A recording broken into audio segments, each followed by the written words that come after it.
नमस्कार बच्चों, आज के इस ई कंटेंट में आप सभी का स्वागत है। मैं रविंद्र कुमार बादल, सहायक आचार्य समाजशास्त्र, राजकीय स्नातकोत्तर महाविद्यालय बारां।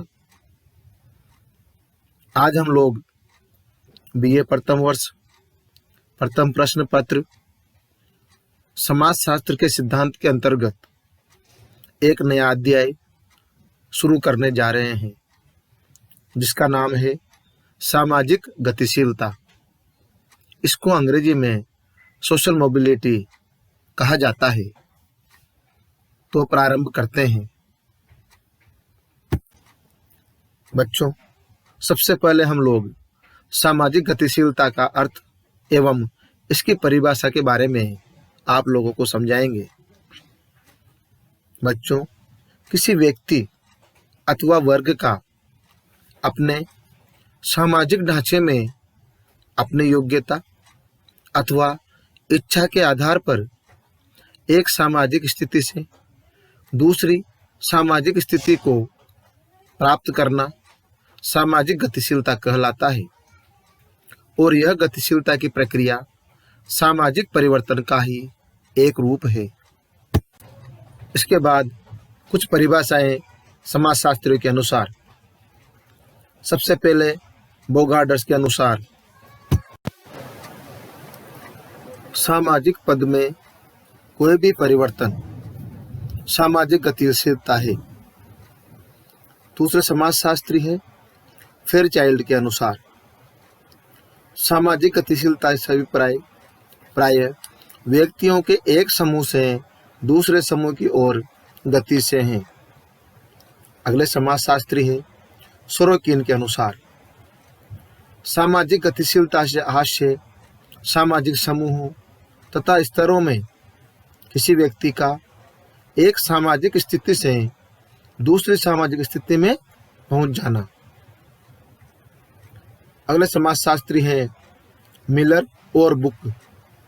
इन्होंने भी सामाजिक गतिशीलता को व्यक्तियों का समूहों की एक सामाजिक ढांचे से दूसरे सामाजिक ढांचे में गति ही बताया है। बच्चों, इस प्रकार सामाजिक गतिशीलता से संबंधित उपर्युक्त परिभाषाओं के आधार पर यह कहा जा सकता है कि एक व्यक्ति या समूह की एक सामाजिक परिस्थिति से दूसरी सामाजिक परिस्थिति को प्राप्त करना ही सामाजिक गतिशीलता है, जो उच्च भी हो सकती है और निम्न भी। इसके पश्चात अब हम सामाजिक गतिशीलता के रूप के बारे में अध्ययन करेंगे। बच्चों, समाजविद सोरोकिन के अनुसार सामाजिक गतिशीलता के दो रूप हैं। नंबर 1 समतल या क्षैतिज गतिशीलता और दूसरा है उदग्र या लंबवत गतिशीलता। सबसे पहले हम समतल या क्षैतिज गतिशीलता के बारे में आप लोगों को बताएंगे कि ये क्या होती है। बच्चों, सोरोकिन महोदय के अनुसार यह वह गतिशीलता है जिनमें एक व्यक्ति या वस्तु का एक ही स्तर में स्थित एक दूसरे समूह में स्थानांतरण हो गया है। जब व्यक्ति का परिवर्तन समान स्थिति वाले समूहों या वर्गों में होता है तो उसे समतल या क्षैतिज गतिशीलता कहते हैं। और इसमें व्यक्ति का स्थान तो बदल जाता है, किंतु उसकी सामाजिक स्थिति, वेतन, प्रतिष्ठा आदि में परिवर्तन नहीं होता। और यदि तृतीय श्रेणी अध्यापक का स्थानांतरण अन्यत्र हो जाता है, किंतु उसकी वर्ग स्थिति में किसी प्रकार का परिवर्तन नहीं होता है, तो यह समतल गतिशीलता का उदाहरण कहलाता है। सोरोकिन महोदय ने क्षैतिज गतिशीलता के कुछ रूप बताए हैं। जिनका हम आपको बिंदुवार विस्तार से समझाएंगे। सबसे पहला बिंदु है प्रजाति, लिंग तथा आयु समूहों में गतिशीलता।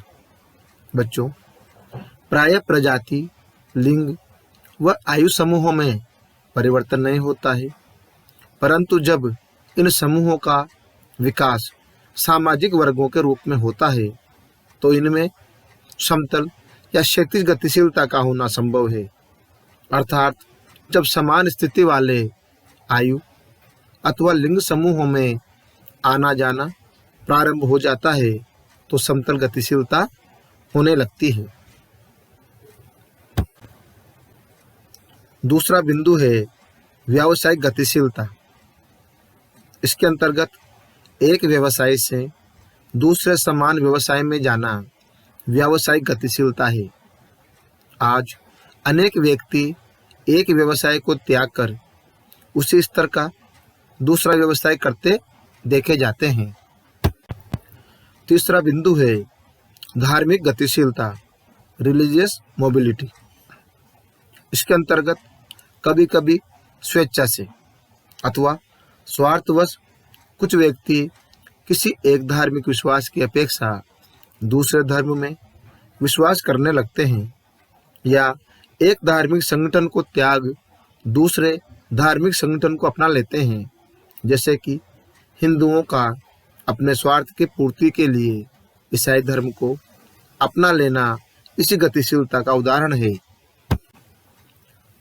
अगला बिंदु है दलगत गतिशीलता, पार्टी मोबिलिटी। इसमें किसी एक राजनीतिक दल को त्याग कर दूसरे राजनीतिक दल को अपना लेना इसी प्रकार की गतिशीलता है, और ये स्वार्थ पूर्ति अथवा व्यक्तिगत कारणों से होती है, और हमारे देश में इसके अनेक उदाहरण भी विद्यमान हैं। अगला बिंदु है पारिवारिक अथवा नातेदारी गतिशीलता। इसमें कभी कभी पुनर्विवाह करने, किसी बालक को गोद लेने अथवा तलाक देने आदि की स्थिति में इस श्रेणी की गतिशीलता में वृद्धि हो जाती है। अगला बिंदु है क्षेत्रीय गतिशीलता। इसमें प्रायः ग्रामों से व्यक्ति शहरों की ओर पलायन कर जाते हैं। कृषि कार्यों की अपेक्षा औद्योगिक संस्थानों में कार्य करने लगते हैं। इस प्रकार किसी क्षेत्र अथवा समुदाय से व्यक्तियों का अन्य क्षेत्र अथवा समुदाय में प्रवेश करना क्षेत्रीय गतिशीलता का उदाहरण है। अगला बिंदु है अंतर्राष्ट्रीय गतिशीलता, इंटरनेशनल मोबिलिटी। इसमें जब किसी आर्थिक लाभ अथवा शिक्षा आदि की प्राप्ति के लिए व्यक्तियों को एक राष्ट्र से दूसरे राष्ट्र की ओर जाना आना होता है तो वह अंतर्राष्ट्रीय गतिशीलता होती है। इस प्रकार ये जो गतिशीलता है ये समतल या क्षैतिज गतिशीलता के अंतर्गत आते हैं। दूसरी गतिशीलता है उदग्र या लंबवत गतिशीलता। इसको अंग्रेजी में वर्टिकल मोबिलिटी कहा जाता है। बच्चों, सोरोकिन महोदय ने कहा है कि उदग्र गतिशीलता से मेरा अभिप्राय किसी व्यक्ति अथवा सामाजिक वस्तु के एक सामाजिक स्तर से दूसरे में परिवर्तन होने से उत्पन्न होने वाले संबंधों से हैं। अर्थात उदग्र गतिशीलता से हास्य किसी व्यक्ति या वर्ग की सामाजिक स्थिति का लंबवत या ऊर्ध्वगामी दिशा में जाना है। उदाहरण के रूप में यदि एक तृतीय श्रेणी अध्यापक अपनी शैक्षिक योग्यता में वृद्धि कर कॉलेज स्तर के व्याख्याता पद पर पहुंच जाता है तो इस प्रकार की पदोन्नति से उसकी सामाजिक परिस्थिति उच्च हो जाएगी और कालांतर में वही रीडर, प्रोफेसर आदि का पद भी ग्रहण कर सकता है। इसी को उदग्र या लंबवत गतिशीलता कहा जाएगा। बच्चों, सोरोकिन ने लंबवत गतिशीलता के भी दो रूप बताए हैं। नंबर 1 आरोही गतिशीलता और नंबर 2 अवरोही गतिशीलता। नंबर 1 आरोही गतिशीलता क्या होती है? बच्चों, आरोही गतिशीलता से आशय निम्न सामाजिक पद स्थिति से उच्च सामाजिक पद स्थिति में प्रवेश करना है। उदाहरण के लिए किसी लिपिक का कार्यालयाध्यक्ष के पद को प्राप्त कर लेना। और दूसरा है अवरोही गतिशीलता। बच्चों, अवरोही गतिशीलता से आशय किसी ऊंची सामाजिक परिस्थिति से नीची सामाजिक परिस्थिति की ओर जाना है। जैसे किसी विभागीय अध्यक्ष का केवल व्याख्याता रह जाना अवरोही गतिशीलता का उदाहरण कहलाता है। इस प्रकार बच्चों, सामाजिक गतिशीलता के अन्य रूप भी हैं। उस प्रकार से है। तीसरा बिंदु आता है स्पर्धात्मक गतिशीलता। इसके अंतर्गत समाजशास्त्री रेल्फ एवं टर्नर के अनुसार स्पर्धात्मक गतिशीलता एक ऐसी व्यवस्था है जिसमें परिस्थिति एक खुली प्रतिस्पर्धा में पुरस्कार के रूप में होती है और प्रतिस्पर्धा अपने ही प्रयासों से उसे प्राप्त करते हैं। अर्थात स्पर्धात्मक गतिशीलता में व्यक्ति अपनी कुशलता एवं योग्यता का प्रदर्शन करता है और सफलता प्राप्त करने पर पुरस्कार स्वरूप उसकी परिस्थिति में परिवर्तन आ जाता है। जैसे खेलकूद प्रतियोगिताएं एवं सौंदर्य प्रतियोगिताएं उसके उदाहरण हैं, जिनमें नर नारियां सर्वश्रेष्ठ खिलाड़ी या विश्व सुंदरी आदि परिस्थिति ग्रहण करती हैं। चौथा बिंदु है प्रतिभू गतिशीलता। टर्नर के अनुसार प्रदत्त गतिशीलता में नए कुलीन लोग समाज के पूर्व स्थापित कुलीनों या उनके एजेंटों द्वारा चुने जाते हैं और उच्च स्थिति धारण की हुई कुशलता की कुछ कसौटियां प्रदान की जाती है। यह किसी भी प्रयास या तरीके से नहीं ली जा सकती है। इस प्रकार बच्चों, प्रदत्त गतिशीलता में कुछ व्यक्तियों का चयन कुछ कसौटियों के आधार पर किया जाता है जो कुलीन होते हैं। इस चयन के परिणाम स्वरूप चयनित व्यक्ति की परिस्थिति में परिवर्तन हो जाता है। यह स्थिति किसी प्रयास या तरीके से प्राप्त नहीं हो सकती।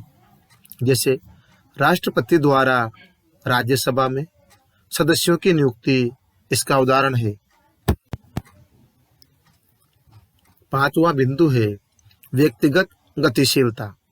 बच्चों, जब किसी एक व्यक्ति के जीवन में किसी प्रकार गतिशीलता होती है तो उसे व्यक्तिगत गतिशीलता की संज्ञा दी जाती है और यह गतिशीलता क्षैतिज, लंबवत, स्पर्धात्मक अथवा प्रतिभू किसी भी प्रकार की हो सकती है। इसके पश्चात छठा और अंतिम बिंदु है सामूहिक गतिशीलता, ग्रुप मोबिलिटी। बच्चों, इसके अंतर्गत जब किसी भी प्रकार की गतिशीलता पूरे समूह की होती है तो इसे सामूहिक गतिशीलता कहते हैं। अनेकों निम्न जातियों व जनजातियों द्वारा अपनाई गई संस्कृतिकरण की प्रक्रिया, जो कि सांस्कृतिक परिवर्तन का एक महत्वपूर्ण प्रकार है, वह सामूहिक गतिशीलता का ही उदाहरण है। इसके पश्चात अब हम सामाजिक गतिशीलता को प्रभावित करने वाले तत्वों के बारे में बिंदुवार विस्तार से अध्ययन करेंगे। सामाजिक गतिशीलता का पहला तत्व है अवसर संरचना। बच्चों, समाज की संरचना दो प्रकार की होती है, एक बंद समाज और दूसरा खुला समाज। बंद समाज का संरचनात्मक ढांचा जन्म तथा वंश क्रम पर आधारित है, जिसमें गतिशीलता के अवसर प्रतिबंधित होते हैं। दूसरे खुले समाज की संरचना में व्यक्ति अपनी शिक्षा, योग्यता के आधार पर अपनी सामाजिक परिस्थिति में परिवर्तन करने के लिए स्वतंत्र होता है इससे सामाजिक गतिशीलता में वृद्धि होती है। दूसरा तत्व है जनसंख्यात्मक संरचना। इसके अंतर्गत जनसंख्यात्मक संरचना सामाजिक गतिशीलता को प्रभावित करती है। औद्योगिक प्रगति के परिणाम स्वरूप ग्रामीण लोग नगरों में जाकर उद्योगों में काम करने लगे हैं, इससे गतिशीलता बढ़ी है। इसी प्रकार जहां जनसंख्या का घनत्व अधिक होता है, वहां पर बाहर से आए हुए लोग निम्न स्थितियों में कार्य करने के लिए तैयार हो जाते हैं। इससे वहां पर पहले से रहने वाले लोगों की सामाजिक स्थिति उच्च हो जाती है तथा इसी प्रकार उच्च वर्ग के लोगों की संतान कम होने के कारण निम्न वर्ग के लोग उच्च पदस्थितियों पर आसीन हो जाते हैं, अर्थात जनसंख्या संरचना का सामाजिक गतिशीलता पर प्रभाव पड़ता है। तीसरा तत्व है व्यावसायिक उन्नति। इसके अंतर्गत कुछ व्यवसायों को सामाजिक दृष्टि से प्रतिष्ठित व उच्च समझा जाता है, इसलिए उस सामाजिक दृष्टि से उच्च व्यवसाय को पाने के लिए निम्न सामाजिक स्थिति वाले लोग करते हैं और परिणाम स्वरूप सामाजिक गतिशीलता में वृद्धि हो जाती है। चौथा तत्व है शिक्षा, एजुकेशन। शिक्षा से भी सामाजिक गतिशीलता में वृद्धि होती है। जो व्यक्ति जितनी अधिक शिक्षा प्राप्त कर लेता है, उसकी सामाजिक स्थिति उतनी ही उच्च हो जाती है, जिससे कि सामाजिक गतिशीलता भी उच्च हो जाती है। पांचवा तत्व है आर्थिक सफलता, इकोनॉमिक्स सक्सेस। बच्चों, इसके अंतर्गत सामाजिक अर्थात आर्थिक सफलता भी सामाजिक गतिशीलता को प्रभावित करती है। समाज में उच्च, मध्यम और निम्न 3 वर्ग होते हैं। उच्च वर्ग के लोगों के पास अधिक पैसा होता है, इससे समाज में उनकी अधिक प्रतिष्ठा होती है।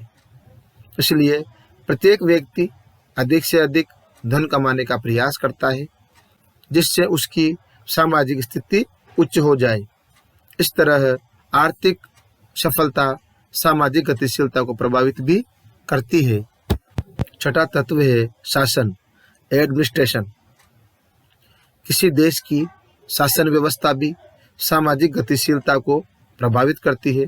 उदाहरण के लिए, जहां जनतंत्रीय शासन व्यवस्था होती है, वहां नागरिकों को अपने उन्नति के लिए अधिकाधिक अवसर प्राप्त होते हैं और इससे वहां सामाजिक गतिशीलता भी उच्च होती है।